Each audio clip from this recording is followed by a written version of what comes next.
Hi boys and girls, this is Mrs. Tomovcik, Assistant Principal at Allen, and I'm going to read to you today The Jester That Lost His Jingle. It was written and illustrated by David Saltzman. The Jester That Lost His Jingle. Our story begins quite removed in a castle far away. Our story unfolds, unfortunately, on a very unfortunate day.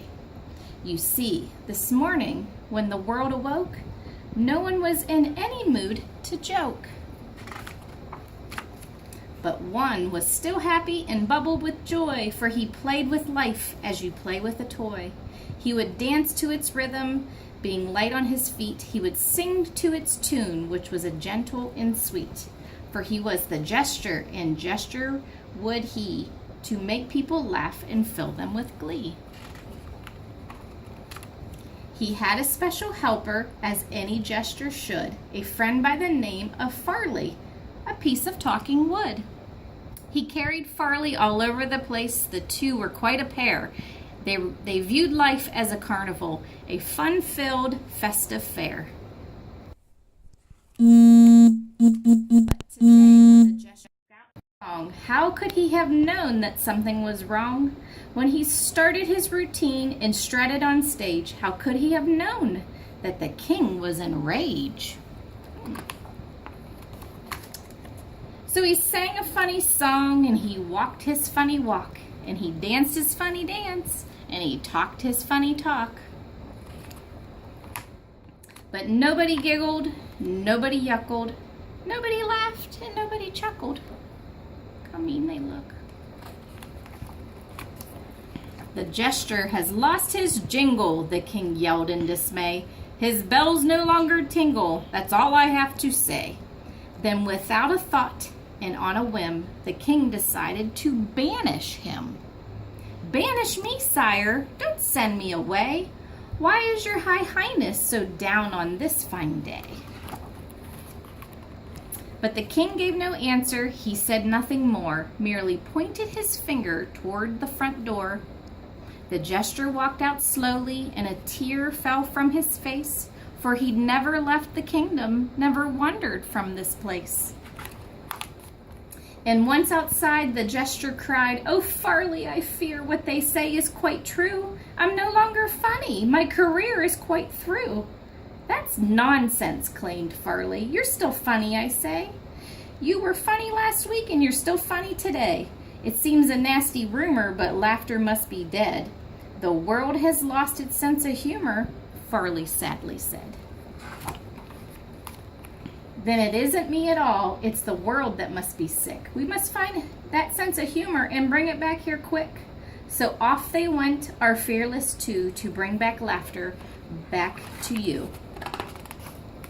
Their journey was long and their journey was rough, but the jester was strong and the jester was tough. They looked far and near, they looked far and wide, they looked everywhere that laughter might hide. They searched in every corner, under rocks and up in trees. They peered into the heavens and gazed deep beneath the seas. They wandered through the country, through meadows lush and pretty. They came upon a gleaming bridge that led into a city. They looked in vain for flowers. They heard no songs of birds, but saw lots of angry faces and heard lots of bitter words. Everyone here is so moody and everyone here is so mean. I must confess this city is the saddest place I've ever seen. Maybe someone here can tell me, maybe someone here might know, how come people aren't laughing? How come spirits are so low? "Ask that man," Farley motioned, "that man over there, the thin one in the alley with the tangles in his hair." "Okay," said the jester, "I'll give it a go. Why are you not laughing, sir? I'd really like to know." "Well, it's kind of hard to laugh or joke when you're unemployed and completely broke. I have no job, I have no money, so tell me, jester, what's so funny?" "Oh, Farley, I fear it's much worse than I thought. Is laughter something these people forgot?" Impossible, cried Farley. Why, that news I couldn't bear, asked the man with the briefcase, blowing smoke into the air. Okay, said the Jester, I'll try another try. It seems you don't believe in laughing, sir. Can you please tell me why? Laugh, ha! That's a laugh, the best I've had in years. The world is not a funny place, it's filled with pain and tears. Don't you read the papers? It's all there in black and white, and everything is wrong, and jokes don't make it right. I have no time for laughter, I have no time for you. I'm sorry, that's the way things are, and there's nothing you can do. Don't believe him, said Farley. We know he must be wrong. Our search for laughter must continue, and time must move along. The Jester looked up into the sky as he let out a woeful sigh. He fought back tears, and he shook his head with determination and said, there must be someone somewhere with a smile upon their face. There must be someone cheerful in this cold and lonely place. Say, look at that tall building. Perhaps we'll find the answer there. It's up to us to make a difference. It's up to us to care. It's a hospital. What of her? Asked Farley. That little girl in bed, the one who looks so fragile with a bandage on her head. Hello, little girl, the Jester said. My, how do you do? I wonder if you can tell me how come laughter's not with you. Well, the little girl looked up and her eyes were opened wide, and she turned slowly to the Jester and she quietly replied, here I lie, I have a tumor, and you ask me where's my sense of humor. I've been sick and I'm so tired of trying. I don't feel like laughing, I just feel like crying. Sometimes I feel like crying too, the Jester whispered in her ear, but instead of letting teardrops fall, I make them disappear. Whenever I feel like crying, I smile hard instead, and I turn my sadness upside down and stand upon its head. And when I get sad or lonesome or I get depressed, that's when I sing my loudest and dance my very best. So won't you try it, little girl? Won't you laugh with me? We'll start off very slow with a tiny tee-hee-hee. So he sang his funny song, and he walked his funny walk, and he danced his funny dance, and he talked his funny talk. And from the room there came a giggle which echoed down the hall, and soon there came another which bounced up and down the walls. The giggles became a snicker which grew into a guffaw, which soon became a chuckle that transformed into a ha. And the Jester was beside himself, and he grinned a great big grin. He hugged and thanked the little girl, and he kissed her on the chin. Soon the laughter leaped right out the window, growing louder as it flew. Can't you hear it coming as it's about to swallow you? It spread to every corner, and it filled up every space. Smiles popped up everywhere. Can't you feel one on your face?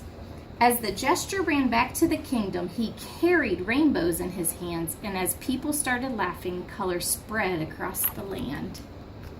He leaped into the palace, and he hugged the king and queen, and he said, oh, my high highness, won't you believe what I have seen? Laughter isn't missing, why it isn't even dead. Farley and I have found it, the Jester proudly said. We found where it's been hiding, we discovered where it's been. It's hiding inside everyone, it's buried deep within. Laughter's like a seedling, waiting patiently to sprout. All it takes is just a push to make it pop right out. Don't keep it imprisoned or locked out of sight. Quickly release it, it won't hurt or bite. So the king said, I'll give it a try, I'll give it a go. And all of a sudden, popped out a ho. That's it, yelled the Jester, just let it flow. And it flowed and it flowed and it flowed. And soon everybody started giggling, and everybody started yuckling, and everybody started laughing, and everybody started chuckling. My Jester, you have done it, said the king. You've saved the day. You've brought back love and laughter and helped us find the way. And when the Jester heard these words, he smiled and started singing. He somersaulted in the air, for his bells again were ringing. So when you're feeling lonely or sad or blue or bad, remember there's laughter hiding inside of you. And that's the young man that wrote the story.